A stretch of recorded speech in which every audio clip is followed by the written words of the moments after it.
और सब बढ़िया। जिम नाम क्या आयो?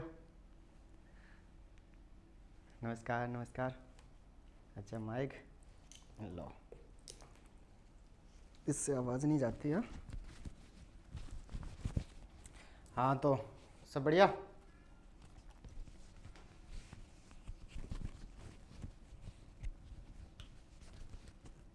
करें शुरुआत। स्थिति विस्तार समझ में आ गए थे? न्यू डिस्ट्रिक्ट, हाँ आ गए थे। तो आज हम क्या पढ़ने वाले हैं? क्या? भौतिक प्रदेश। ठीक है, तो चलिए। हाँ ऑनलाइन वालों आप सभी को भी राम राम सारे ने, सब बढ़िया। आज टॉपिक डालेंगे आप सभी के सभी क्या? राजस्थान के भौतिक प्रदेश, भौतिक प्रदेश। ठीक,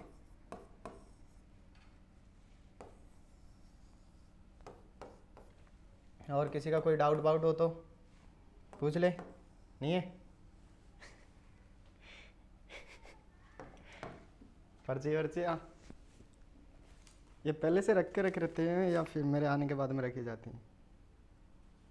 मैं जवाब दूंगा, इसका गंभीर समस्या है इसकी, तो बाद में बात करेंगे इसके ऊपर हम। ठीक है, अब आ जाओ क्लास के अंदर। ठीक है, करें शुरुआत। एक बार फिर पुनः आप सभी का स्वागत कर देता हूँ, और दूसरा सभी अपने आप को सहज महसूस कर लें। ठीक है ना? क्या हो रहा है इसके? कर लिया सबने सहज महसूस? चलिए तो करते हैं शुरुआत आज भौतिक प्रदेशों के साथ में। सबसे पहली बात, जब हम भौतिक प्रदेशों को पढ़ते हैं तो भौतिक प्रदेशों को हम दो तरीके से पढ़ते हैं। एक तो व्यक्तिगत मत के अनुसार, और दूसरा पढ़ते हैं हम किसके अनुसार? तो भौगोलिक आधार पर। भौगोलिक आधार में भी हम उच्चावास और जलवायु के आधार पर पढ़ते हैं। तो सबसे पहले हम इसको पढ़ेंगे कैसे, ठीक है ना?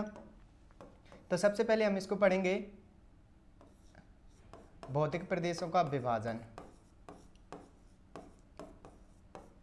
अब सबसे पहले भौतिक प्रदेशों का विभाजन पीछे पढ़ेंगे। पहले ये बताओ भौतिक प्रदेश कहते किसे हैं, या भौतिक प्रदेश कैसे होते हैं, या कौन से भौतिक प्रदेश हमें राजस्थान के अंदर देखने को मिलते हैं। ठीक, तो जैसे मैं बात करूं, एक तो ये देखने को मिलता है हमें, ठीक, इसके ऊपर थोड़ा सा ये, फिर ये, और फिर आपके ये कह सकते हैं, या इसी की लाइन पर रहता है, और ये आपकी भू प्रॉपर्टी। ठीक, क्या है? भू प्रॉपर्टी। ठीक है, तो इस वाले को हम क्या कह देते हैं? पर्वत। क्या कह देते हैं? पर्वत एक नंबर। इस वाले को पठार। ठीक, इस वाले को मैदान, और यहीं पर हमें देखने को मिल जाता है कौन सा? मरुस्थल। और चारों की चारों कंडीशन है आपके राजस्थान के अंदर विद्यमान है। आपके पठार भी देखने को मिलते हैं, मैदान भी देखने को मिलते हैं, और मरुस्थल भी देखने को मिलते हैं। यानी ऐसी स्थलाकृतियाँ का स्वरूप जो हमें देखने के लिए मिलता है कौन कौन सा मिलता है? तो हमारे राजस्थान के अंदर आपको पर्वत भी देखने को मिलेंगे, पठार भी देखने को मिलेंगे, मैदान भी देखने को मिलेंगे, और वहीं बात करूं मरुस्थल भी देखने को मिल जाता है। ठीक है, तो चार की चार परिस्थितियाँ हमारे राजस्थान के अंदर विद्यमान होती हैं। तो अब क्या होता है? तो हम चार ही तरीके से बांट सकते हैं भौतिक प्रदेशों में। एक तो पर्वतों के अंदर, यानी कि ऐसी संरचना है जो नुकीले रूप पर होती है, और इनका ऊपरी भाग है वो संकरी होता है, और निचला भाग थोड़ा सा संकीर्ण चौड़ा दिखाई देता है। उन्हें हम पर्वत के नाम से जानते हैं। वहीं जिनका ऊंचाई होती है लेकिन ऊपरी भाग सपाट देखने को मिलता है, आपका क्या कहलाते हैं? पठार। और वहीं बात करें मैदान, जो कि समतल एरिया देखने को मिलता है। मरुस्थल की बात करें, मरुस्थल जहाँ पर हमें रेतीली या बलुई मिट्टी देखने को मिलती है, उन्हें मरुस्थल के नाम से जानते हैं। ठीक है ना? यहाँ तक क्लियर है सबका? अब राजस्थान के संदर्भ में बात करते हैं। ठीक है ना? तो सबसे पहले हम थोड़ा सा बात करें, पर्वतों के तौर पर हमें क्या देखने को मिलती है? तो अरावली। ठीक, एक रीजन्स। हम पठारों की बात करते हैं तो पठारों में कौन सा देखने को मिलता है? दक्षिण पूर्वी राजस्थान, या दक्षिण पूर्वी क्षेत्र। ठीक है, मैदानों की बात करते हैं तो पूर्वी क्षेत्र मैदानों के रूप में, और पश्चिमी क्षेत्र है आपका, या पश्चिमी राजस्थान है, उसके अंदर हमें क्या देखने को मिलते हैं, मरुस्थल देखने को मिलते हैं। ठीक, अब आगे बात करूं मैं थोड़ा सा मोटी मोटी सी जानकारी लेकर के। ठीक, ये माना हमने राजस्थान, क्या राजस्थान, ठीक है ना। अब राजस्थान में भी हमें 4 चीज़ें देखने को मिलती हैं, या भौतिक प्रदेश 4 देखने को मिलते हैं। भाई एक व्यक्ति होते हैं, कौन, प्रोफेसर बीसी मिश्रा। कौन होते हैं, प्रोफेसर बीसी मिश्रा। मैंने पहले कहा था व्यक्तिगत आधार पर और किसके आधार पर पढ़ना है, बिल्कुल। तो सबसे पहले हम किसका अध्ययन कर लेते हैं, प्रोफेसर बीसी मिश्रा का। जो प्रोफेसर बीसी मिश्रा होते हैं, प्रोफेसर बीसी मिश्रा, और प्रोफेसर बीसी मिश्रा क्या कहते हैं आपके, वो कहते हैं कि राजस्थान के अंदर आपको 7 भौगोलिक प्रदेश देखने को मिलेंगे। ठीक, 7 भौगोलिक प्रदेश देखने को मिलेंगे। इन्होंने नाम बताया सबसे पहले क्या कहा, सबसे पहले कहा इन्होंने शुष्क मिलेगा आपको, कौन सा, शुष्क। फिर कहा अर्ध शुष्क मिलेगा, अर्ध शुष्क। ठीक, फिर इन्होंने तीसरा जो बताया था वो बताया था आपका नहरी प्रदेश, नहरी प्रदेश। फोर्थ बताया था इन्होंने अरावली प्रदेश, अरावली। और फिफ्थ बताया था आपका कौन सा, पूर्वी औद्योगिक कृषि प्रदेश, पूर्वी औद्योगिक कृषि प्रदेश। ठीक, वहीं बात करें 6 बताया था चंबल बीहड़, चंबल बीहड़। और वहीं बात करूं 7th की, तो 7th बताया था इन्होंने कौन सा, दक्षिण पूर्वी कृषि प्रदेश। कौन सा, दक्षिण पूर्वी कृषि प्रदेश। ठीक, ये कौन बताते हैं, ये हमको बता रहे हैं, कौन बता रहे हैं, प्रोफेसर बीसी मिश्रा। वापस से प्रोफेसर बीसी मिश्रा ने राजस्थान के भौगोलिक भागों कितने भागों में बांटा है, तो 7 के अंदर। कौन कौन से आपके, शुष्क, अर्धशुष्क, नहरी, अरावली, पूर्वी औद्योगिक कृषि प्रदेश। फिर बात करूं चंबल बीहड़, और फिर दक्षिण पूर्वी कृषि प्रदेश के अंदर देखने को मिलता है। ठीक, भाई आगे बात करें मैप के आधार पर, तो कौन सा क्षेत्र कौन सा देखने को मिलता है। जैसे मैं बात करूं, इसको नाम दिया था कौन सा, शुष्क, इसको नाम दिया था नहरी प्रदेश। ठीक, नहरी प्रदेश। ठीक, और यहाँ से इस वाले को नाम दिया था अर्ध शुष्क, अर्ध शुष्क। तो हमें अगर इनकी नंबर चलो नंबर बाद में डाल लेंगे। इस वाले को क्या नाम दिया इन्होंने, दक्षिण पूर्वी कृषि प्रदेश। कौन सा, दक्षिण पूर्वी कृषि प्रदेश। यहाँ इस वाली बेल्ट को नाम दिया चंबल बीहड़। कौन सा, चंबल बीहड़, बीहड़। ठीक, और इस वाले को नाम दिया इन्होंने पूर्वी कृषि औद्योगिक प्रदेश। क्या नाम दिया, पूर्वी कृषि औद्योगिक प्रदेश। ठीक है ना। अगर इनके नंबर की काउंटिंग करें, 1 2, तीसरे नंबर पर नहरी प्रदेश था, 3, फोर्थ पर कौन सा था हमारा, अरावली। ठीक, फोर्थ पर अरावली। फिफ्थ पर कौन सा रखा था हमने, पूर्वी कृषि औद्योगिक प्रदेश। 6 पर कौन सा है, चंबल बीहड़। और 7th पर कौन सा है, दक्षिण पूर्वी कृषि प्रदेश।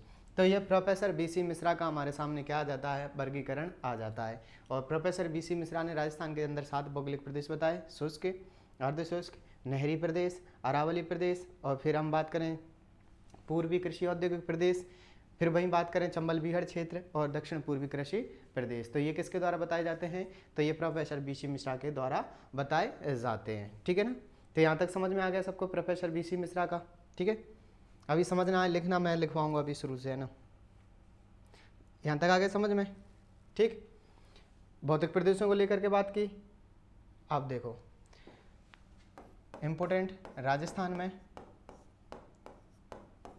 में 4 भौतिक प्रदेश देखने को मिलते हैं। यहाँ 4 भौतिक प्रदेश पाए जाते हैं, 4 भौतिक प्रदेश पाए जाते हैं,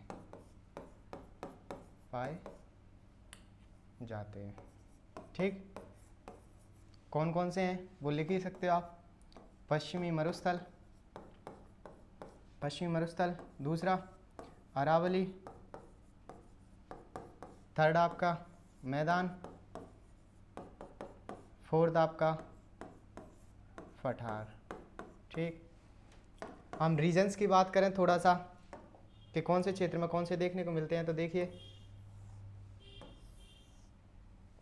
यहाँ से इधर वाली की बात करें तो ये यहाँ पर कौन सा पश्चिमी मरुस्थल देखने को मिलता है। ठीक, यहाँ पर अरावली देखने को मिलती है। क्या मिलता है? अरावली।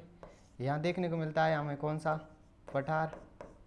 ठीक, और ये देखने को मिलते हैं हमें मैदान। ठीक, तो ये राजस्थान में 4 भौतिक प्रदेशों के अंदर राजस्थान को बांटा जाता है, पश्चिमी मरुस्थल, अरावली, मैदान और पठारों के अंदर। ठीक है, यहाँ तक समझ में आ गया। 4 भौतिक प्रदेशों के अंदर बांटा जाता है, जिसके अंदर पश्चिमी मरुस्थल, अरावली, मैदान और पठार होते हैं। ठीक है ना। अब देखो इनको थोड़ा सा और देखना। अरे लिख तो बाद में लेना अभी, शुरुआत से। ठीक, जैसे हम चारों भौतिक प्रदेशों की अगर मोटी मोटी जानकारी की बात करें, ठीक,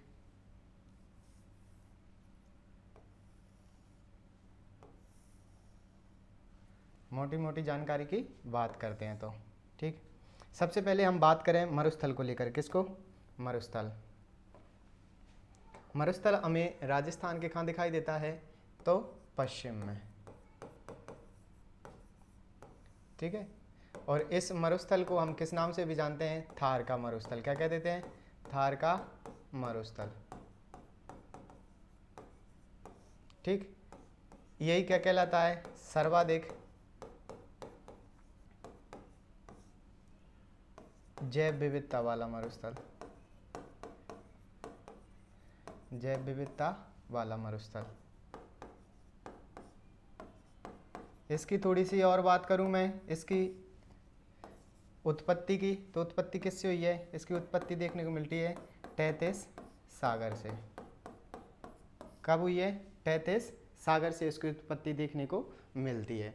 वहीं बात करें ये राजस्थान का क्षेत्रफल कितना रखता है, तो क्षेत्रफल रखता है ये अपने पास में 61.11%। कितना? 61.11%। वहीं बात करूं जनसंख्या की, तो ये अपने पास में जनसंख्या कितनी रखता है? वेरी गुड, कितनी? 40% जनसंख्या रखता है। वर्षा की बात करें तो 0 से 40 सेंटीमीटर तक कितनी देखने को मिलती है? 0 से 40 सेंटीमीटर तक। मिट्टी, जब मिट्टी की बात करते हैं तो यहाँ पे कौन सी देखने को मिलेगी? मरुस्थलीय, रेतीली, या इसे ही बोल देते हैं हम बलुई मिट्टी। बलुई मिट्टी देखने को मिलती है। ठीक है ना। तो हम किसकी बात कर रहे थे? मरुस्थल की बात करें तो लगभग राजस्थान का 61.11% क्षेत्रफल अपने पास में रखता है और जनसंख्या 40% रखता है। वर्षा आपके 0 से 40 सेंटीमीटर देखने को मिलती है। वही बात करूं मिट्टी, तो मिट्टी कौन सी कितनी देखने को मिलती है हमें? तो मिट्टी देखने को मिलती है रेतीली बलुई मिट्टी। ठीक है, ये आ गया समझ में मरुस्थल। अब सेकंड की बात करें हम थोड़ा सा, सेकंड पार्ट है हमारे सामने कौन सा? अरावली का। कौन सा? अरावली। ठीक, और अरावली की बात करूं क्षेत्रफल कितना है? क्षेत्रफल 9%। Very good. और जनसंख्या की बात करूं, जनसंख्या 10%। Very good. चलो ठीक है, यहाँ वर्षा बताओ, वर्षा कितने देखने को मिलती है? तो बिल्कुल 40 से 60 सेंटीमीटर। मिट्टी बताओ? वेरी गुड, पर्वतीय मिट्टी देखने को मिलती है। ठीक, तो ये कौन सा हो गया हमारा अरावली। अब थर्ड की बात करें हम, थर्ड प्रदेश ले लेते हैं हम मैदानों को। किसको? मैदानों को। तो देखिए मैदान, जब हम मैदानों की बात करते हैं तो सबसे पहले ये किसका भाग है? तो गंगा के मैदान का। किसका? गंगा के मैदान का। यहाँ पे इसकी बात करूं मैं अरावली की, तो पृथ्वी की प्रथम भू हलचल से, किससे? प्रथम भू हलचल से उत्पन्न है। प्रथम भू हलचल, हलचल से उत्पन्न है कौन? अरावली। ठीक है ना। अरावली की जब हम और भौतिक प्रदेशों को पढ़ेंगे जब और अच्छे से बात करेंगे, अभी फिलहाल के लिए हम सिर्फ मोटी मोटी जानकारियां देख रहे हैं। वही बात करूं मैं क्षेत्रफल को लेकर के, मैदानों का क्षेत्रफल कितना है? बिल्कुल 23%। और जनसंख्या कितनी है? वेरी गुड, कितनी? 39% देखने को मिलती है। मिट्टी की बात करूं, मिट्टी कौन सी देखने को मिलती है यहाँ पर, तो जालौर। और जालौर मिट्टी जो कि नदियों के द्वारा जमाई जाती है। इसी तरीके से हम जब इसके पढ़ते हैं तो ऐसे हम तीन पार्टों में बांट करके पढ़ते हैं, आपके माही का मैदान, बनास या बाणगंगा का मैदान और आपके चंबल का मैदान, ठीक है ना। तो इसको हम 2-3 तरीके से पढ़ेंगे। फिर बात करें इस यहाँ पर वर्षा की, तो वर्षा कितनी देखने को मिलेगी, यहाँ पर 60 हो गई थी, तो अब 60 से 80 कर दो, कितना 60 से 80 सेंटीमीटर। अब बचा हमारे पास में लास्ट भौतिक प्रदेश कौन सा, पठार, और इसी को क्या बोल देते हैं, हाड़ौती का पठार, हाड़ौती का पठार।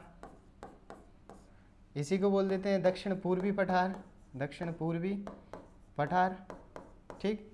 अब इसकी बात करूं क्षेत्रफल कितना रखता है, तो क्षेत्रफल रखता है अपने पास में ये 6.89%।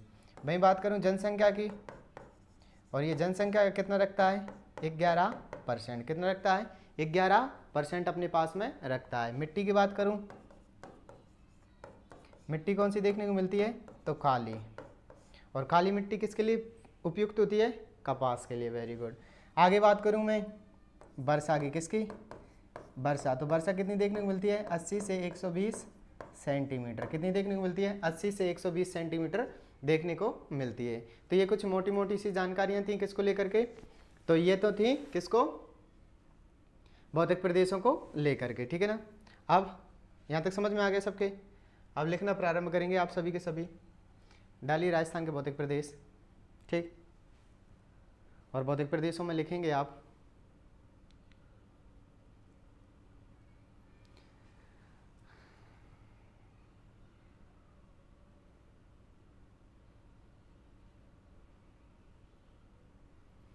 भौतिक प्रदेशों के लिखेंगे क्या, पहले तो ये आकृति बना ले, पर्वत, पठार, मैदान और मरुस्थल देखने को मिलते हैं, ठीक है ना।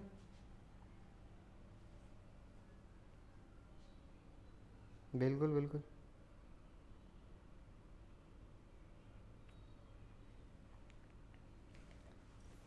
लिख लिया, ये बना ली। अब लिखो राजस्थान को भौतिक प्रदेशों या राजस्थान के भौतिक प्रदेशों का वर्गीकरण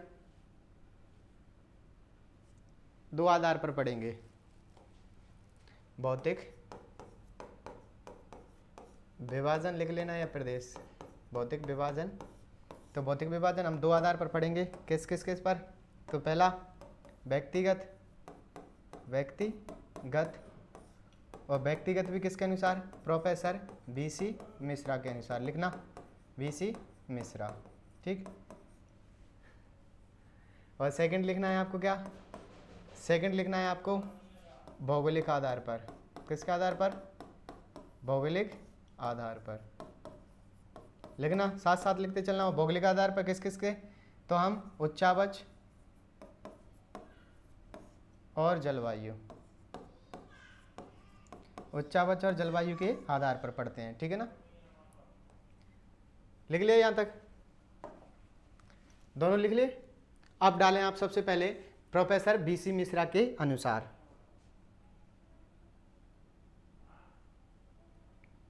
बिल्कुल किसके अनुसार, प्रोफेसर BC मिश्रा के अनुसार।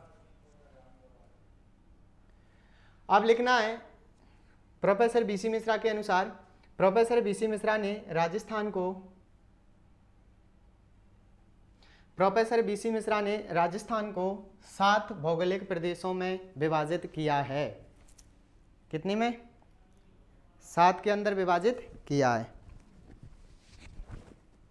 ठीक। अब आपको ये मैप बनाना है और ये नाम लिखना है कौन कौन से के अंदर विभाजित किया है, ठीक। बनाइए फटाफट से।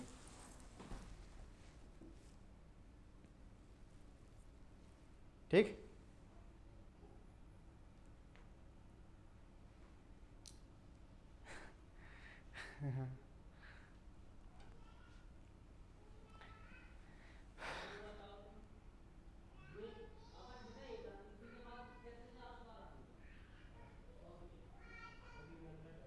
लिख लिया।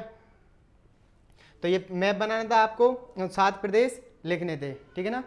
नेक्स्ट बात करूं मैं आपके किसके आधार पर, तो राजस्थान में सेकंड लिखना, भौगोलिक या भौतिक प्रदेश को राजस्थान में उच्चावच और जलवायु के आधार पर कितने प्रदेशों में बांटा है, तो 4 प्रदेशों के अंदर विभाजित किया गया है। ठीक, और 4 प्रदेश कौन कौन से हैं आपके देखना आप, पश्चिमी मरुस्थल, अरावली, मैदान और पठार। ठीक है, तो इन 4 भौतिक प्रदेशों के अंदर विभाजित किया गया है। ठीक है ना, इतना लिखो, फिर हम एक एक का अच्छी तरीके से विवरण करते हैं।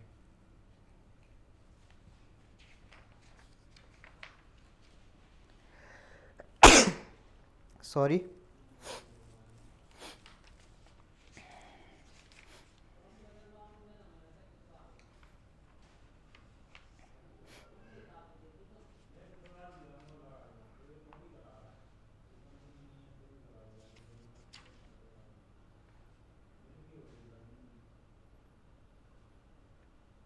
लिख लिया।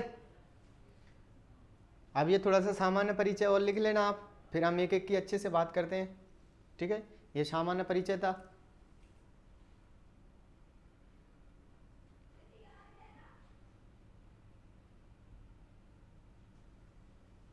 ठीक, चले आगे। हाँ, इसको तो खैर आप बाद में भी लिख सकते हो, पर कोई नहीं, यहाँ से एक बार तो लिख ही ले आप, फटाफट से लिखो।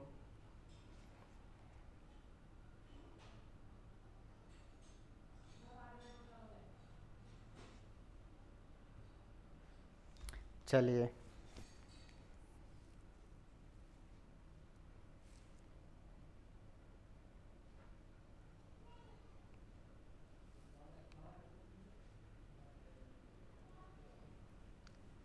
बिल्कुल, मरुस्थल थार के मरुस्थल कहा जाता है। सर्वाधिक जैव विविधता, विश्व के सर्वाधिक मरुस्थल हैं उनमें सर्वाधिक जैव विविधता किसमें देखने को मिलती है, थार के मरुस्थल के अंदर देखने को मिलती है। भाई बात करूं, आपकी ये 33 सागर का अवशेष है और इसके निर्माण की जब हम बात करते हैं तो टर्शियरी काल में हुआ है। पहले हम इसी को पढ़ेंगे। क्षेत्रफल 61.11%, जनसंख्या 40%, वर्षा आपकी 0 से 40 सेंटीमीटर देखने को मिलती है।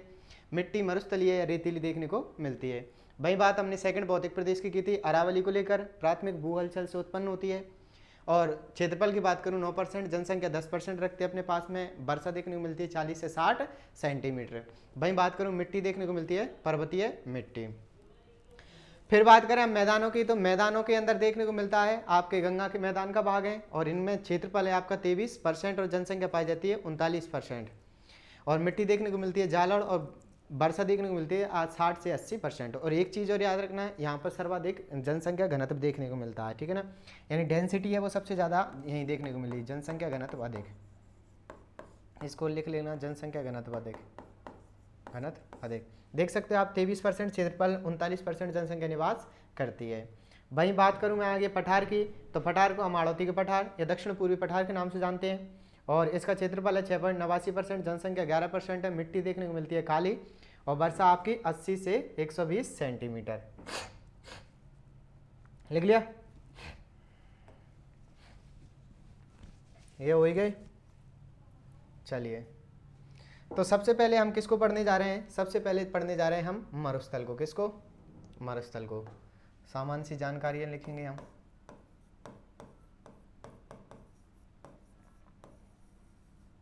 मरुस्थल, ठीक। तो ये राजस्थान के, बिल्कुल मैपिंग के द्वारा भी बताएंगे, अभी 1 मिनट रुको। राजस्थान के पश्चिमी क्षेत्र में पाया जाता है। याद रखना, हम इस वाले का अध्ययन कर रहे हैं। ठीक है ना, मरुस्थल, पश्चिमी मरुस्थल। ठीक, तो पश्चिम में पाया जाता है।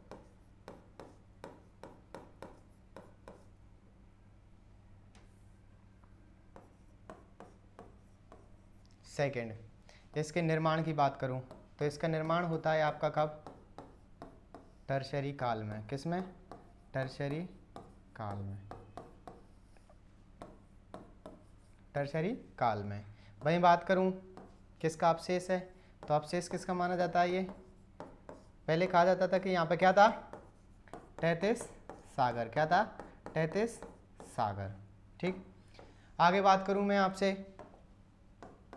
क्षेत्रफल को लेकर के, कितना क्षेत्रफल कितना देखने को मिलता है, तो आपको देखने को मिलेगा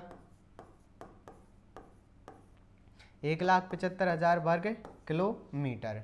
वहीं बात करूं मैं लंबाई की, तो लंबाई कितनी देखने को मिलेगी आपको? 640 किलोमीटर। फिर बात करूं चौड़ाई, चौड़ाई कितनी देखने को मिलेगी आपको? 300 किलोमीटर। ठीक है। वहीं बात करूं औसत ऊंचाई की, किसकी? औसत ऊंचाई यानी जो सैंड डून्स हैं उन सब की अगर हम औसत ऊंचाई को निकालें तो कितनी मिलेगी? 200 से 300 मीटर। 200 से 300 मीटर। ठीक। तो ये कुछ सामान्य सी जानकारियां थी किसको लेकर के? मरुस्थल को लेकर के। ठीक है।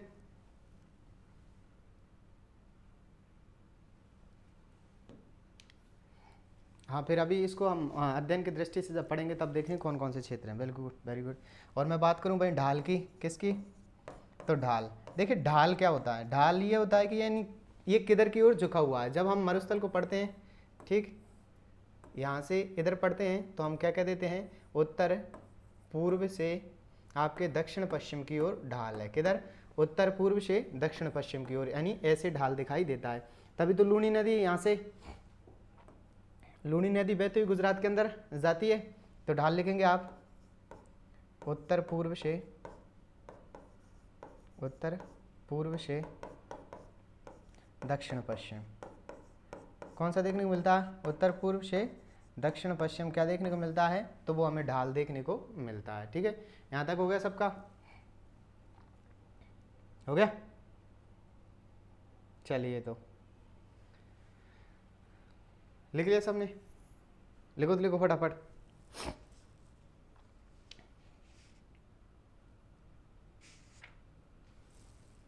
अच्छा, बिल्कुल समझा देंगे अभी। लिख लिया? देखिए, इनका सवाल है कि इससे पहले हमें ये बता दो कि मरुस्थल आकर देखने को किस किस में मिलता है। ठीक।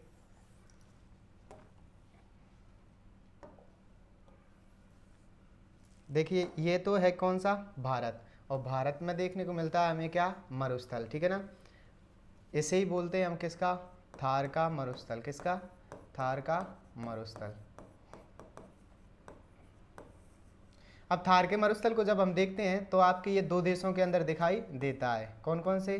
पहला भारत और दूसरा पाकिस्तान। फिर बात करते हैं भारत में कितना दिखाई देता है? तो 85% तक दिखाई देता है। वहीं बात करें पाकिस्तान में तो पाकिस्तान में कितना दिखाई देता है? ये 15%। ठीक है। जब हम इंडिया का अध्ययन करते हैं तो इंडिया में ये 4 राज्यों के अंदर दिखाई देता है। कौन सा आपका? पंजाब, सेकंड है आपका हरियाणा, थर्ड है आपका राजस्थान और फोर्थ है आपका गुजरात। ठीक। अब इन चारों से में भी बात करें तो राजस्थान में कितना पाया जाता है? 62%। ठीक है। सबसे पहले थार का मरुस्थल। थार का मरुस्थल भारत के पश्चिम में पाया जाता है। ठीक है ना। और उत्तर पश्चिम में राजस्थान के देखने को मिलता है। वहीं बात करें इसका विस्तार 2 देशों के अंदर देखने को मिलता है। पहला तो आपका भारत, दूसरा पाकिस्तान। भारत में 85% देखने को मिलता है। वहीं पाकिस्तान की बात करें तो 15%। आगे बात करें भारत के 4 राज्यों में देखने को मिलता है आपके कौन सा? पंजाब, हरियाणा, राजस्थान, गुजरात। और राजस्थान में कितना देखने को मिलता है? 62% देखने को मिलता है। ठीक है। वन निर्माण को लिख के हाँ हो गई ना टर्शियरी काल में। ठीक। तो ये इसको भी लिख लेना तुम थोड़ा सा भारत के सापेक्ष में भी। लिखो फटाफट। है उसकी बात को सुनाऊंगा अभी, उसकी गंभीर समस्या है।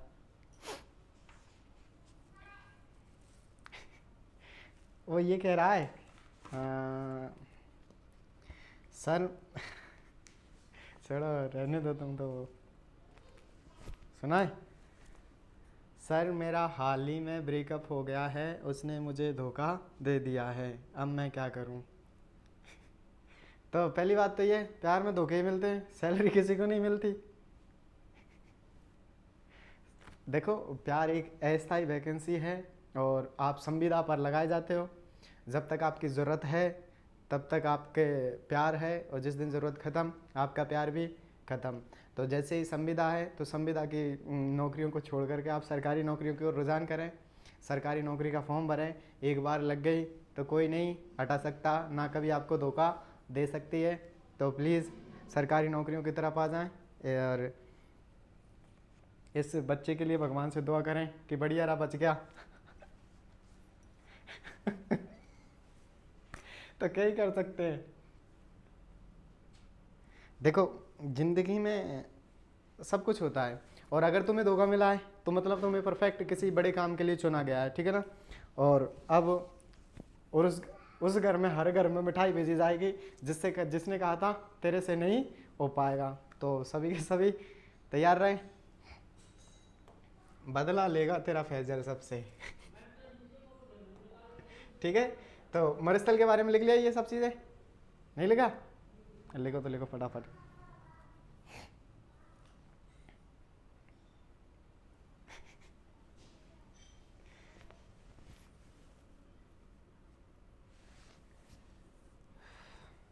पढ़ाई पे ध्यान दे, सरकारी नौकरी वोकरी लग, क्या ही रखा है इन सब बातों में।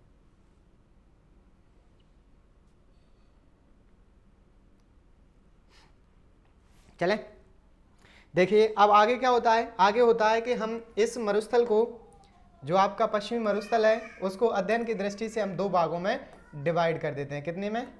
दो भागों के अंदर डिवाइड कर देते हैं। ठीक, यहाँ तक तो ये मरुस्थल माना। अब इसको भी हम दो पार्टों के अंदर डिवाइड कर देते हैं। ठीक है, पहला आपका, चलो मैप में बता दूंगा, पहले तो तुम थोड़ा सा देख लो कैसे क्या करते हैं। ये राजस्थान, राजस्थान में अरावली बेल्ट, अरावली वाला इधर वाला पूरा मरुस्थल। अब इसमें से एक तो निकाला हमने, कौन सा? शुष्क, शुष्क मरुस्थल, और दूसरा अर्ध शुष्क। क्या निकाला? अर्ध शुष्क मरुस्थल। ठीक है ना। तो सबसे पहले हम शुष्क को पढ़ने वाले हैं। अब शुष्क में भी क्या होता है? शुष्क में दो क्षेत्र देखने को मिलते हैं आपको। पहला तो बालू का स्तूप, बालू का स्तूप मुक्त प्रदेश, और वो भी इस बेल्ट में देखने को मिलते हैं। वहीं दूसरा मिलता है आपको कौन सा? बालू का स्तूप युक्त प्रदेश, युक्त प्रदेश। तो दो क्षेत्र देखने को मिलेंगे, बालू का स्तूप मुक्त और दूसरा कौन सा? युक्त। देखिए ये कितना देखने को मिलता है। जब हम बात करते हैं बालू का स्तूप मुक्त की और युक्त की, तो युक्त देखने को मिलता है हमें 58.5% पर। ठीक, फिर बचा कितना? 41.5% कौन सा देखने को मिलता है? तो भी मिलता है हमें मुक्त। और मुक्त क्या होता है? यानी जिसके अंदर सैंड डून्स नहीं पाए जाएंगे। लिख सकते हो सैंड डून्स। ठीक है ना। तो यहाँ पर सैंड डून्स क्या होते हैं? नहीं पाए जाते। अब उन स्थानों की बात करें थोड़ी सी, कौन कौन से स्थान है जहाँ पर नहीं पाए जाते। देखिए सबसे पहले जैसलमेर, कौन सा? अब जैसलमेर में भी कौन कौन सी जगह हैं आपके? देखो सबसे पहले पोखरण, कौन सी? पोखरण। ठीक, दूसरी बात करूं मैं आपसे किसकी? रामगढ़ की। किसकी? रामगढ़ की। ठीक है ना। तो आपके पोखरण में और रामगढ़ में क्या नहीं मिलते आपको? क्या नहीं देखने को मिलते? सैंड डून्स नहीं देखने को मिलते। भाई आगे बात करूं, फलोदी, और तीसरा है आपका बालोतरा, बालोतरा। तो इसके अंदर हमें क्या नहीं देखने को मिलते? तो हमें सैंड डून्स देखने को नहीं मिलते। और जहाँ सैंड डून्स नहीं पाए जाते या जो बालू के स्तूप नहीं पाए जाते, वहाँ हमें चट्टानी एरिया देखने को मिलता है। और उसी चट्टानी एरिया को, उस चट्टानी मरुस्थल को क्या कह देते हैं? तो चट्टानी मरुस्थल। तो चट्टानी मरुस्थल को क्या कह देते हैं हम? हममादा। क्या कह देते हैं? हममादा। यानी मरुस्थल का वह प्रकार जो चट्टानों रूप में मिलता है, तो उसे क्या कह देते हैं? हम हममादा कह देते हैं। सबसे पहले शुष्क मरुस्थल को हमने दो प्रदेशों में विभाजित किया। बोलो कौन कौन से? आपका बालू का स्तूप युक्त और बालू का स्तूप मुक्त। फिर देखा आपने युक्त कितना देखने को मिला? युक्त था 58.5% और मुक्त कितना है? 41.5%। ठीक है, अब मुक्त की बात करें कौन कौन से हैं? तो जैसलमेर का आपका पोखरण और रामगढ़, और यहाँ पर बात करते हैं फलोदी और बालोतरा। ठीक है, और यहीं पर देखा था हमने हममादा। तो हममादा क्या है? मरुस्थल का चट्टानी रूप जो देखने को मिलता है वो हममादा कहा जाता है। ठीक है, समझ में आ गया यहाँ तक? हाँ बिल्कुल। अच्छा एक और लिख लेना। चलो तुम जैसलमेर के अंदर लोह दरबा, कौन सा? लोह दरबा। ठीक है, तो आप इनको लिखें। आप आ गया समझ में यहाँ तक? देखो वापस समझना, मरुस्थल पढ़ा, मरुस्थल में सबसे पहले हम कौन सी को पढ़ रहे हैं, शुष्क को, ठीक है ना। अध्ययन की दृष्टि से दो में बांटते थे, शुष्क और दूसरा वाला अर्ध शुष्क, ठीक है। जब हम शुष्क को पढ़ते हैं तो इसको दो पार्टों के अंदर डिवाइड किया, कौन सा, युक्त, बालू का स्तूप युक्त और दूसरा मुक्त, वेरी गुड। युक्त की बात करें तो युक्त कितना था आपका 58.5%, ठीक। और इधर कौन सा बचा 41.5%। तो वैसे ही देख सकते हो युक्त का तात्पर्य यानी कि जहाँ पर मरुस्थल पाया जाता है, युक्त मीन्स मरुस्थल है, लिख लो आप अगर भूल भी जाओ तो मरुस्थल है। और मरुस्थल में भी कौन सा, आपके सैंड डूम्स देखने को मिलते हैं, ठीक है ना। और यहाँ पर आपके बालू का स्तूप नहीं पाए जाते, बालू का स्तूप नहीं पाए जाते और यहाँ पर पाए जाते हैं, ऐसे लिख लो आप, तो पाए जाते हैं और यहाँ पर नहीं पाए जाते, ठीक है। फिर बात करें हम कौन कौन से थे जहाँ पर नहीं पाए जाते, लिखो फटाफट, रामगढ़, जैसलमेर का लोदरवा, और तीसरा कौन सा याद रखना था हमें, बिल्कुल पोखरण। वही बात करूँ आपका बालोतरा और आपका फलोदी, ठीक। आ गए यहाँ तक समझ में, तो अब लिखेंगे सबके सब, लिखें क्या लिखना है, राजस्थान में या राजस्थान के मरुस्थल को अध्ययन की दृष्टि से दो भागों में बांटा गया है, दो भागों में बांटा गया है। साथ में लिखते चलना आप, तो पहला लिखना आप शुष्क मरुस्थल और दूसरा अर्ध शुष्क मरुस्थल। अभी तो हमने मरुस्थल को बांटा है, अभी शुष्क और अर्ध शुष्क को नहीं बांटा है ना, अर्ध शुष्क मरुस्थल लिख लिया। फिर हम आगे लिखेंगे शुष्क मरुस्थल को, देखो पहले तो इसको देख लेना तो मैं ना कैसे बांटा गया था, ये अरावली बेल्ट है और यहाँ से आपका ये शुष्क और ये वाला अर्ध शुष्क, ठीक। आगे लिखना है आपको शुष्क मरुस्थल, कौन सा, शुष्क मरुस्थल, ठीक। अब शुष्क मरुस्थल में क्या याद रखना है आपको, शुष्क मरुस्थल को पुनः दो भागों में बांटा जाता है, लिखें आप, शुष्क मरुस्थल को दो भागों में बांटा गया है, दो भागों में बांटा गया है। कैसे, मैपिंग के थ्रू समझते चलें, ठीक। ये वाला तो हमने शुष्क माना, अब शुष्क को भी कितना बांट दिया, दो। इधर तो बालू का स्तूप युक्त यानी कि जहाँ पर बालू का स्तूप पाए जाएंगे, और दूसरा ये वाला बेल्ट बालू का स्तूप मुक्त, बालू का स्तूप मुक्त, ठीक। तो लिखें आप, दो भागों में कौन कौन से में बांटा गया है, बालू का स्तूप युक्त और दूसरा लिखना बालू का स्तूप मुक्त,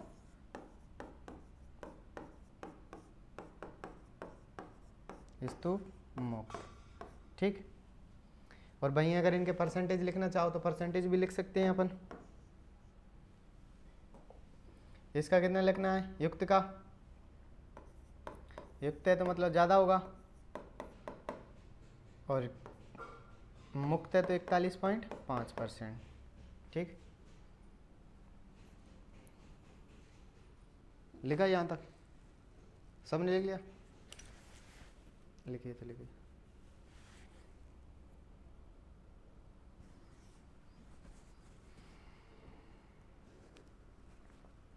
चलें, देखिए नेक्स्ट क्या पढ़ेंगे हम, सबसे पहले पढ़ रहे हैं हम कौन सा, बालू का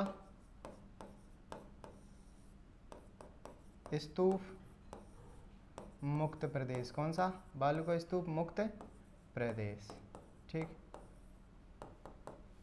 और बालू का स्तूप मुक्त प्रदेशों के अंदर क्या देखना है, यानी कि जहाँ पर बालू का स्तूप नहीं पाए जाते, नो सैंड डोम्स।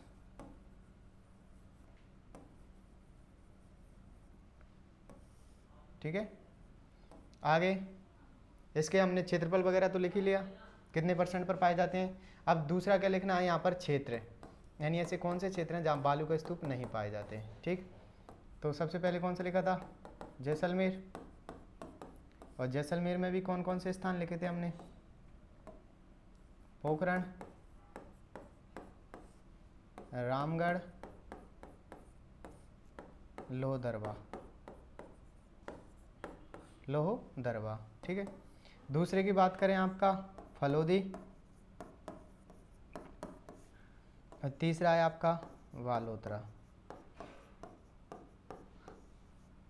ठीक, तो बालू का स्तूप मुक्त प्रदेश, ठीक है ना।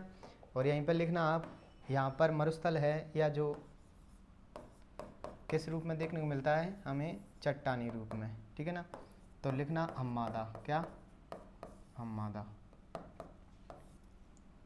मरुस्थल का चट्टानी रूप।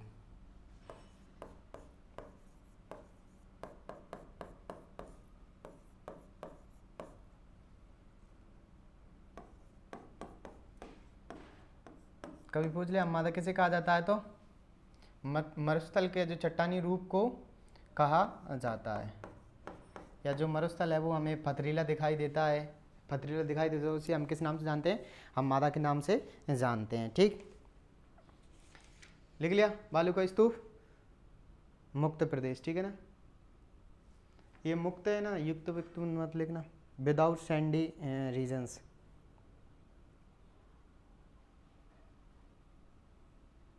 ठीक,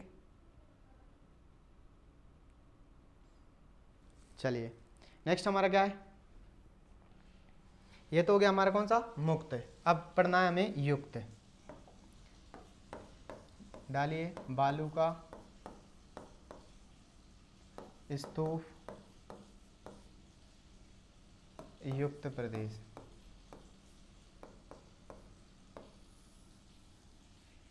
तो बालू का स्तूप युक्त की हम बात कर ही चुके हैं, राजस्थान में सर्वाधिक देखने को मिलता है। ठीक, आगे हम और बात करें इसके बारे में, किसके बारे में, बालू का स्तूप युक्त के बारे में। तो ये यहाँ पर क्या होता है, यहाँ पर आपकी वायु के द्वारा रेत को उठाया जाता है, उसका निक्षेपण किया जाता है और विभिन्न प्रकार के शेप्स बना दिए जाते हैं, आकृति बना दी जाती हैं, उन्हें बालू का स्तूप कहते हैं। क्या कह देते हैं उनको, बालू का स्तूप कह देते हैं। जैसे देखिए कैसे, यहाँ पर सबसे पहले तो ये रेत है, क्या है, रेत, मिट्टी, जो भी आप बोलो।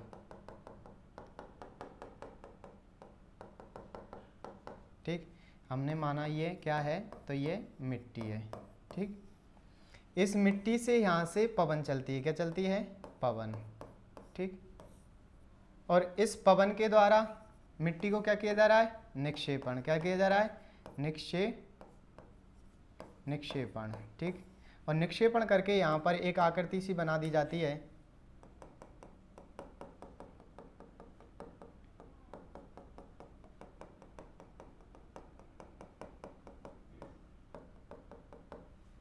ये क्या बना दी जाती है, यहाँ पर आकृति बना दी जाती है, इसी को क्या बोलते हैं हम, स्तूप। क्या बोलते हैं, तो स्तूप। समझ में आया।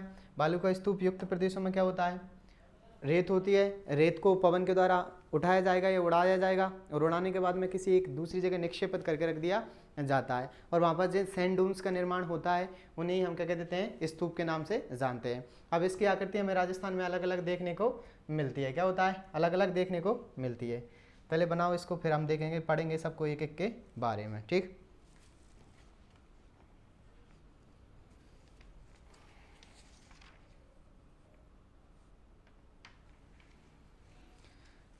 ठीक, जैसे दो, और तुम यहीं पे लिख लेना नोट डाल के, नोट। पहला, सर्वाधिक बालू का स्तूप, सर्वाधिक बालू का स्तूप जैसलमेर में पाए जाते हैं। कहाँ पाए जाते हैं, जैसलमेर में। वहीं बात करूं मैं, सभी प्रकार के बालू का स्तूप, कौन से, सभी प्रकार के बालू का स्तूप, सभी प्रकार के बालू का स्तूप पाए जाते हैं, वो आपके कहाँ पाए जाते हैं, तो वो पाए जाते हैं जोधपुर के अंदर। कहाँ पाए जाते हैं, जोधपुर के अंदर। ठीक, तो ये याद रखना है तुम्हें थोड़ा सा। फिर पढ़ेंगे हम एक एक बालू का स्तूप को लेकर के, फटाफट से लिख लें इसको।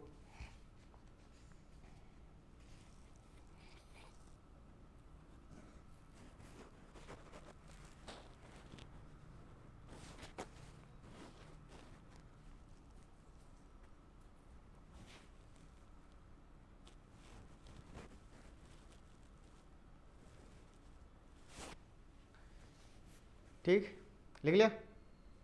चलिए अब लिखना है आपको क्या, हमें ये पढ़ने हैं स्तूप, और अब लिखना है आपको बालू का स्तूपों के प्रकार। डालिए पुनः नया टॉपिक, बालू का स्तूपों के प्रकार। बालू का स्तूपों के प्रकार, यानी बालू का स्तूप हमें कौन कौन से दिखाई देते हैं। ठीक, तो बालू का स्तूपों की बात करूं मैं। सबसे पहले हम पढ़ रहे हैं किसको, और जो सबसे मोस्ट भी है हमारे लिए, आप डाल सकते हो मोस्ट भी, कौन सा है वो आपका, सॉरी हाँ तुम डस्ट उड़ाते रहते हो। सबसे पहला अर्धचंद्राकार, कौन सा, अर्धचंद्राकार। अर्धचंद्राकार बालू का स्तूप, ये अर्धचंद्राकार बालू का स्तूप क्या होते हैं, इनकी बातें करने वाले हैं। तो देखिए इनका निर्माण कैसे हुआ। वही प्रोसेस, हमारी मिट्टी है, मिट्टी को यहाँ से पवन उड़ाएगी, और पवन उड़ा करके इसको निक्षेपित करेगी, और इस शेप में जा करके क्या कर देती है, निक्षेपित कर दी जाती है। ठीक है ना, क्या कर देती है, इसको निक्षेपित कर देती है। तो ये हम कह सकते हैं एक अर्धचंद्राकार सा रूप ले लेता है। कैसा ले लेता है, अर्धचंद्राकार रूप ले लेता है। ठीक है ना,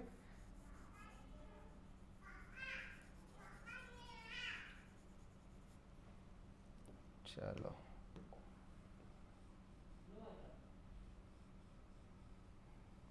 ठीक,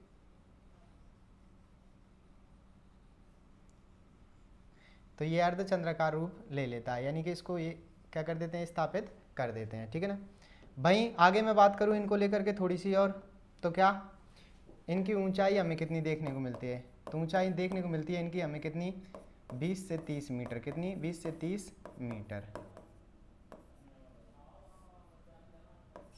20 से 30 मीटर। ठीक, अब इनका निर्माण कैसे हुआ था, ये तो प्रोसेसिंग समझी तुमने, अब लिखना तो पड़ेगा, या समझ जाओगे इससे। रेत, पवन, फिर निक्षेपण। ठीक, अब लिखना है इसका निर्माण। जब पवन द्वारा मिट्टी या रेत को एक जगह से उठाकर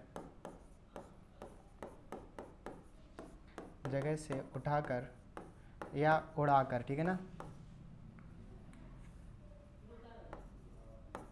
उठाकर दूसरी जगह पर निक्षेपण कर दे। क्या कर दे, निक्षेपण कर दे, तथा आकृति अर्धचंद्राकार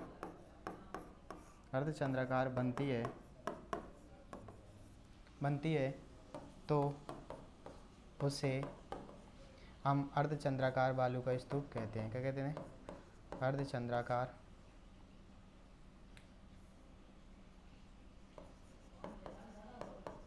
अर्धचंद्राकार बालू का स्तूप कहते हैं।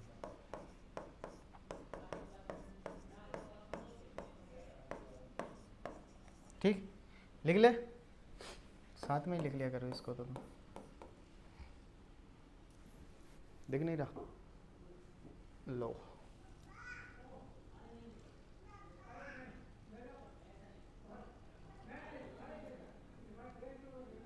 हेलो, आवाज़ आ रही है सबको, ऑनलाइन वालों को भी आ रही है क्या?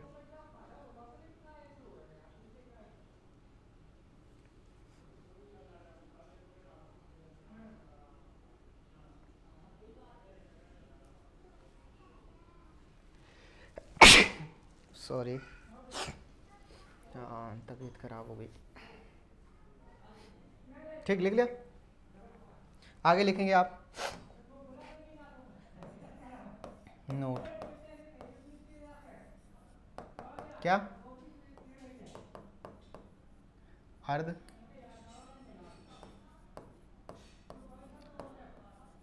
चंद्राकार।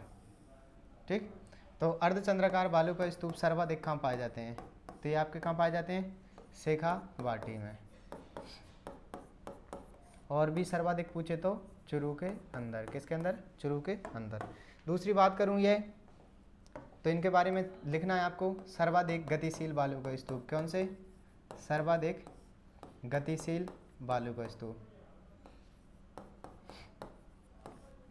गतिशील बालू का स्तूप। ठीक, फिर मरुस्थल के आगे बढ़ाने में सर्वाधिक योगदान, मरुस्थल के आगे बढ़ाने में सर्वाधिक योगदान, बढ़ाने में सर्वाधिक योगदान, सर्वाधिक योगदान तो किसका है? वो देखने को मिलता है हमें। किसका? तो अर्धचंद्राकार बालू का स्तूपों का। और मरुस्थल का आगे बढ़ना क्या कहलाता है? हाँ बिल्कुल, नोट डाल के अच्छे से लिखना है इसको।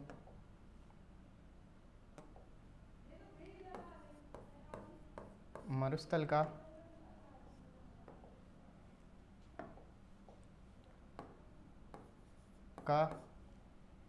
आगे बढ़ना, आगे बढ़ना तो क्या कहलाता है? रेगिस्तान का मार्च, रेगिस्तान का मार्च। ठीक, तो ये बातें अभी लिखना तुम किसके बारे में? अर्धचंद्राकार। अर्धचंद्राकार बालू का स्तूप सर्वाधिक कहाँ देखने को मिलते हैं? तो शेखावाटी के अंदर देखने को मिलते हैं। वही बात करें, सर्वाधिक गतिशील बालू का स्तूप भी किसे कहा जाता है? अर्धचंद्राकार को। राजस्थान में जो मरुस्थल का आगे बढ़ना है उसे हम किस नाम से जानते हैं? तो रेगिस्तान के मार्च के नाम से जानते हैं। और मरुस्थल को सर्वाधिक आगे कोई बढ़ा रहा है तो कौन बढ़ा रहा है? वो आपका कौन? वरखान बालू का स्तूप है। ठीक है, सर्वाधिक मरुस्थलीकरण का भी कारण वरखान बालू का स्तूप माने जाते हैं, क्योंकि इनकी आकृति अभी यहाँ देखने को मिल रही है। कुछ क्षण पश्चात हवा चलने के बाद में पुनः ये आकृति यहाँ देखने को मिलेगी, फिर आकृति यहाँ देखने को मिलेगी। ठीक है ना, तो इस प्रकार से इनकी गति आगे की ओर बढ़ता रहता है। ठीक,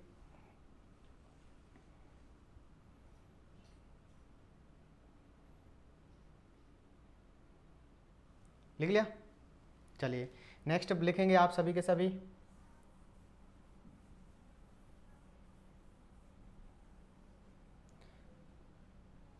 अनुप्रस्थ बालू का स्तूप कौन से? अनुप्रस्थ,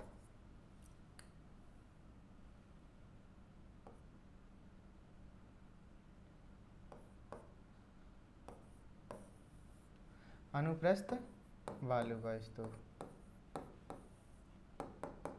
तो ये अनुप्रस्थ बालू का स्तूप क्या होते हैं? तो जब हम अनुप्रस्थ बालू का स्तूप की बात करते हैं तो ऐसे बालू का स्तूप कौन से? ऐसे बालू का स्तूप, अच्छा सॉरी तय नहीं बनाया।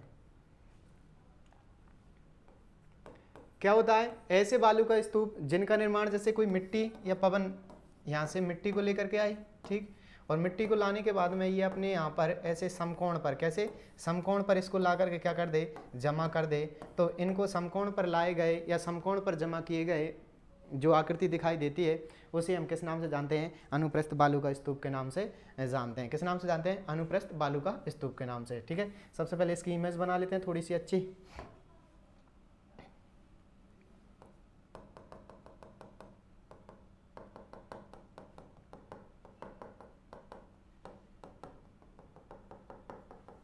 ठीक है, ये तो हो गई हमारे पास में मिट्टी। अब फिर चलाएंगे पवन, और जैसे ही पवन चलती है तो इनका निर्माण कैसे होगा? ठीक, ये जरूरी नहीं है कि इतने पर ही हो, पर ऐसे समथिंग एज है।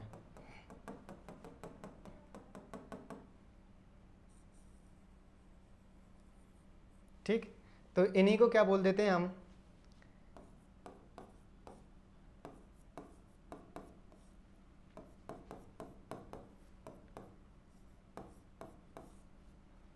इन्हीं को बोल देते हैं हम अनुप्रस्थ। क्या बोल देते हैं? अनुप्रस्थ। ठीक, इसी को क्या बोलते हैं हम? 90 डिग्री पर बनने वाले, 90 डिग्री पर बनने वाले।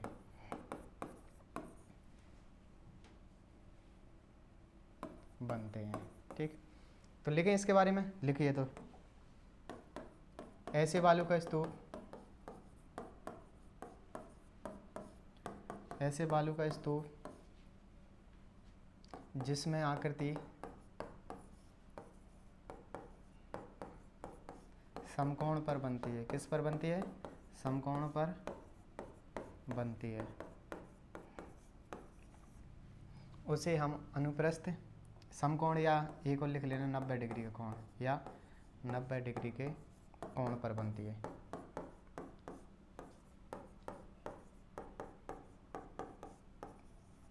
उसे हम अनुप्रस्थ बालू का कहते हैं, अनुप्रस्थ बालू का स्तूप कहते हैं। क्या कह देते हैं उसे हम? अनुप्रस्थ बालू का स्तूप कह देते हैं। ठीक, आगे बात करूं मैं क्षेत्र। तो जब हम क्षेत्र की बात करते हैं, ये कहाँ देखने को मिलते हैं हमें? पहला तो आपका जोधपुर में, ठीक, और दूसरा बाड़मेर में। लिखें बिल्कुल, अनुप्रस्थ बालू का स्तूप यानी कि जिन पर क्या होता है, 90 डिग्री पर क्या किए जाते हैं, पवन को या मिट्टी को विक्षेपित कर दिया जाता है, उनसे अनुप्रस्थ बालू का स्तूप का निर्माण होता है। और ये कहाँ पर देखने को मिलते हैं? तो जोधपुर और बाड़मेर के अंदर देखने को मिलते हैं।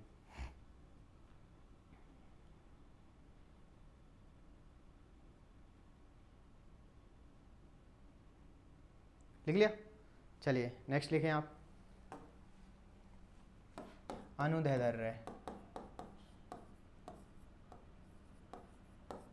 अनुदैर्ध्य, या इन्हीं को बोल देते हैं हम रेखीय, ठीक है, या इन्हीं को बोल देते हैं हम समानांतर, समानांतर बालू का स्तूप। क्या कह देते हैं? समानांतर बालू का स्तूप। अब ये क्या होता है? देखिए, इसके अंदर होता क्या है कि जैसे ये मिट्टी है, ठीक, और इस मिट्टी को उड़ा करके ले जाएगा, और ये उड़ करके आई, ठीक, और आने के बाद में इनका निर्माण कुछ इस तरीके से हुआ, इनका निर्माण कुछ इस तरीके से हुआ, ठीक।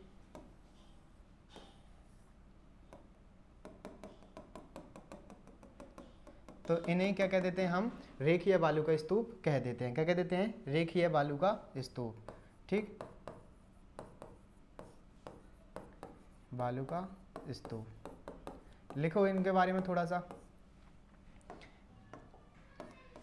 हवा के समानांतर बनते हैं, हवा के समानांतर बनते हैं, समानांतर बनते हैं, ठीक, और ये लहरदार दिखाई देते हैं।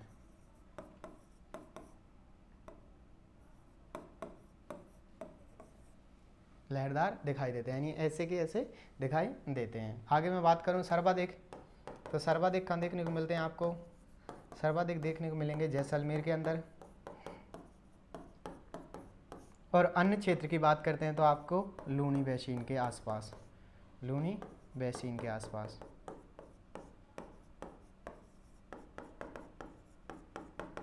कहाँ देखने को मिलते हैं? तो सर्वाधिक तो देखने को मिलेंगे जैसलमेर के अंदर, और भी बात करें हम तो कहाँ देखने को मिलते हैं? लूनी बेसिन के आसपास, ठीक है ना।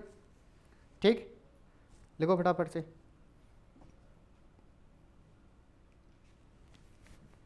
शाबाश, हाँ लिख तो दिया। हवा के समानांतर या पवन के समानांतर बनते हैं। चले,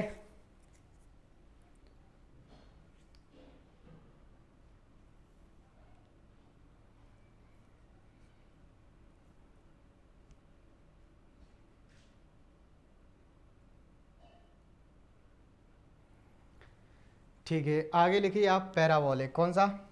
पैराबोलिक। पैराबोलिक या इसी को हम बोल देते हैं हेयर पिन के, हेयर पिन। तो ये पैराबोलिक या हेयर पिन क्या होते हैं? ठीक, ये इसके पास है ना, ये माथे में लग रहे चोटी, ये क्लिप इसके जैसे ही होते हैं। ठीक है, अरे उसके जैसे नहीं, उसके पिन के जैसे होते हैं, उसने लगा रखी है उसके जैसे। तो ये क्या होता है? ये बिल्कुल पिन की तरह दिखाई देते हैं। किसकी तरह? पिन की तरह दिखाई देते हैं। ठीक है, कैसे? देखिए इसमें क्या होता है, पहले तो हवा समानांतर आ रही थी, तो किसका निर्माण कर रही थी? आपके अर्धचंद्राकार का। ठीक है, किसका निर्माण कर रही थी? अर्धचंद्राकार का। अब इसमें क्या होता है, पवन विपरीत से चलेगी। क्या चलेगी? पवन विपरीत से चलेगी, और इसमें आपकी इस आकृति का क्या कर देती है? निर्माण कर देती है। ठीक है ना, ये तो अर्धचंद्राकार वाली पोजीशन से हमारे पास में यह स्थिति है। ठीक, इसमें तो पवन सामने से चलती है, लेकिन इसमें अर्धचंद्राकार के विपरीत दिखाई देता है, यानी पवन विपरीत दिशा से चलती है। किससे चलती है? विपरीत दिशा से। तो इनकी आकृति, महिला जो हेयरपिन लगा रही है ना, वो उसने लगा रखा है, उसकी तरह दिखाई देते हैं। किसकी तरह दिखाई देते हैं? महिलाओं की हेयरपिन की तरह दिखाई देती है। चलो इनके बारे में लिखें।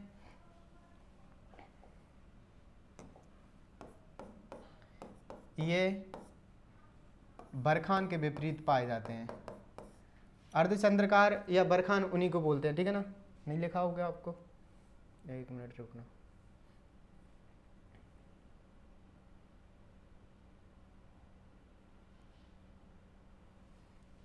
ठीक है ना, इसी को अर्धचंद्राकार को ही हम क्या कह देते हैं? बरखान कह देते हैं। ठीक है ना, तो याद रखना आप तुम,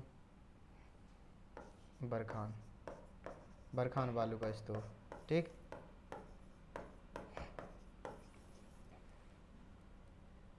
चलिए आ जाइए पुनः पैराबोलिक पर। ये बरखान के विपरीत बनते हैं।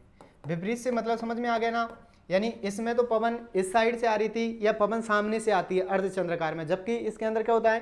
विपरीत दिशा से देखने को मिलती है। ठीक है ना, तो इसमें पवन क्या है? विपरीत दिशा से देखने को मिलती है। बरखान के विपरीत बनते हैं।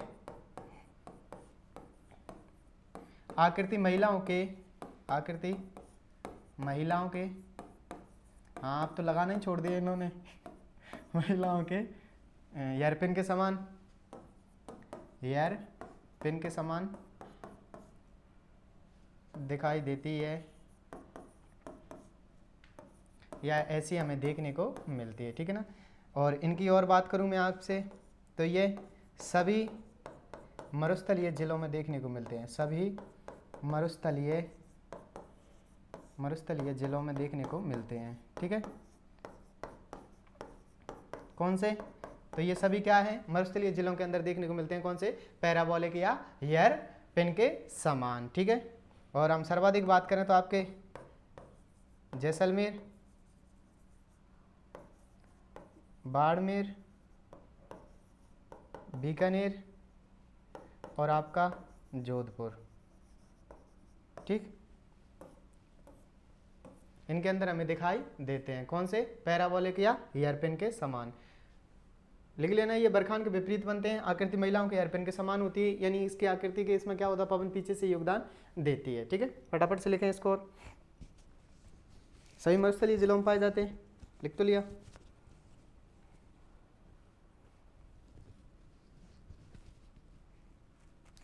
हाँ बिल्कुल, ये और लिख लेना, ये बालू के स्तूप सर्वाधिक पाए जाते हैं, या सर्वाधिक देखने को मिलते हैं। यहाँ लिख लेना आप,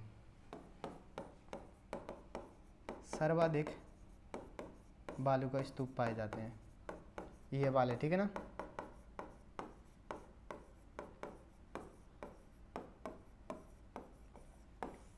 लिखो फटाफट से। अब समय हो गया, बस एक दो और बच रहे हैं अपने।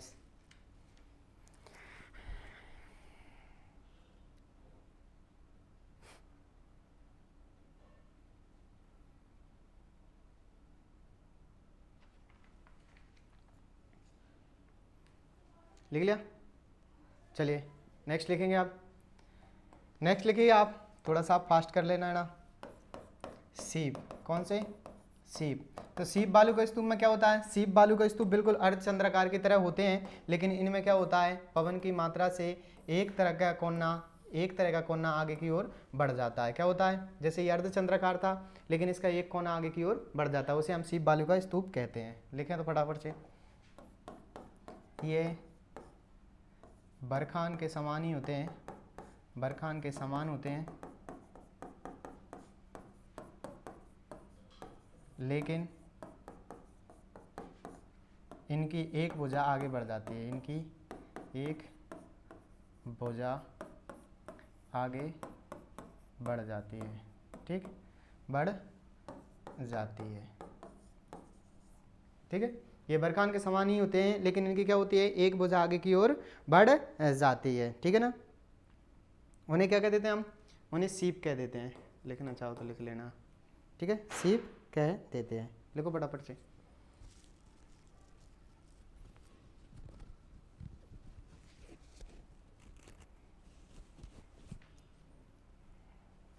अच्छा क्षेत्र, लो क्षेत्र लिखो, चूरू, बीकानेर, जैसलमेर।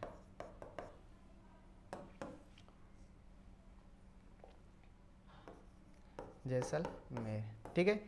तो ये कौन से थे, सीप। इसमें क्या होता है, इसमें पवन की मिट्टी आने के साथ में एक दिशा आगे की ओर बढ़ जाती है, उन्हें हम क्या कह देते हैं, उन्हें सीप बालू का स्तूप कह देते हैं। नेक्स्ट है हमारे सामने आपका तारानुमा। कौन सा, तारानुमा। देखिए तारानुमा बालू का स्तूप क्या होते हैं, तो तारानुमा बालू का स्तूप वो होते हैं जिनके अंदर क्या होता है,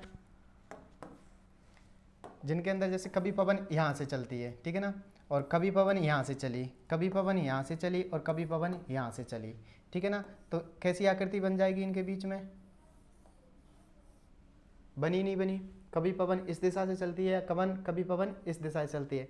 तो हम कह सकते हैं तारानुमा बालू का स्तूपों का जो निर्माण होता है वो आपके अनियमित पवनों से होता है। किससे होता है, अनियमित पवनों से, यानी पवन कभी इधर से चलती है कभी इधर से चलते हैं, एक भुजा इधर गई एक भुजा उधर गई एक भुजा उधर गई, ठीक है, तो तारानुमा बालू का स्तूप बन जाते हैं। कभी कभी इसकी 4 भुजाएं देखने को मिलती हैं, कभी कभी 5 भुजाएं देखने को मिलती हैं, ठीक है। लिखिए तो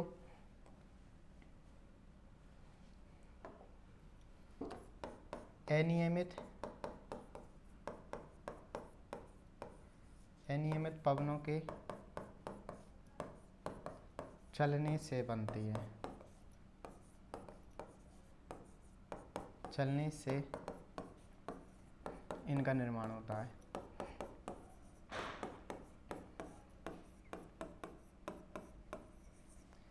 तो तारानुमा बालू का स्तूप क्या होता है कि अनियमित पवनें चलती हैं तो उनसे चलने के कारण क्या होता है, इनका निर्माण दिखाई देता है, ठीक है ना।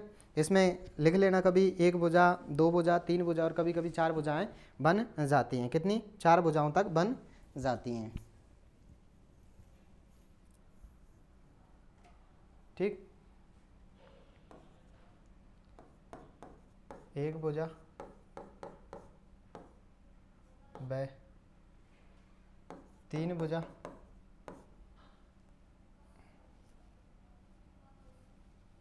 ऐसे लिखना तुम, इनकी कभी 2, 3 और 4 भुजाएं बन जाती हैं। भुजाएं तो जानते हैं, ऐसे मतलब आकृति सी जाती हैं, ठीक, लिख लिया, बिल्कुल। बस थोड़ा सा और रहा है, 2 मिनट का और, कितना हो गया टाइम,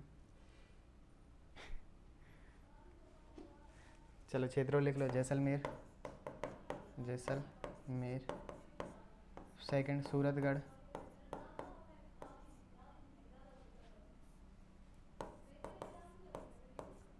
सूरतगढ़ और फिर आपका बीकानेर,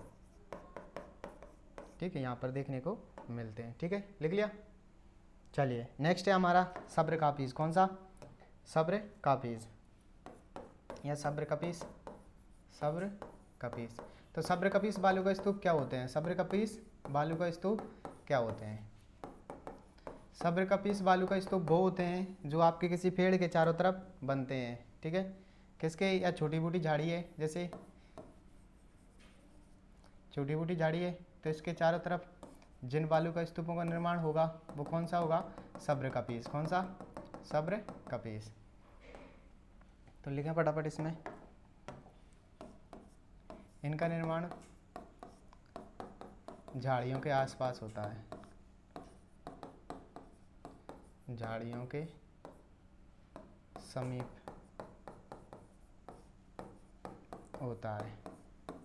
क्या होता है? इनका निर्माण झाड़ियों के समीप दिखाई देता है, यानी छोटी छोटी झाड़ियाँ होती हैं और झाड़ियों के पास में मिट्टी आकर के या जो आपकी रेत है वो आकर के जम जाती है, ठीक है ना। तो इन्हें हम क्या कहते हैं? सब्र का पीस कह देते हैं, ठीक है ना।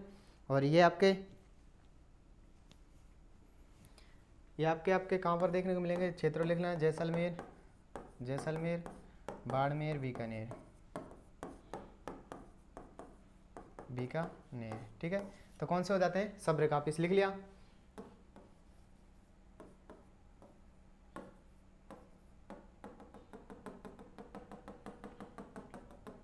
ठीक, तो सब्र का पीस कहलाते हैं। नेक्स्ट बचा हमारा लास्ट और अंतिम, नेटवर्क बालू का स्तूप। कौन से?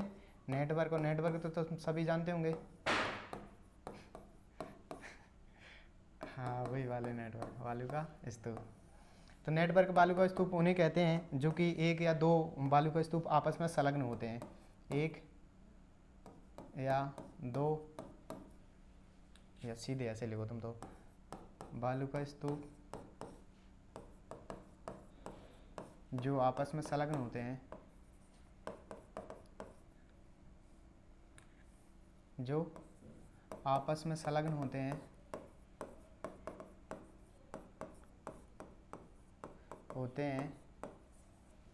उनको नेटवर्क बालू का स्तूप कहा जाता है। क्या कहा जाता है? नेटवर्क बालू का स्तूप कहा जाता है। बिल्कुल, कल मैं थोड़ा सा, और आज समय नहीं रहा, हमने मैपिंग के थ्रू नहीं देखा, तो कल हम इन चीज़ों को भी देख लेंगे कि मैपिंग के थ्रू कौन कौन से चित्र आते हैं। पहले इसको लिखिए, फिर बात की बात करते हैं हम आगे।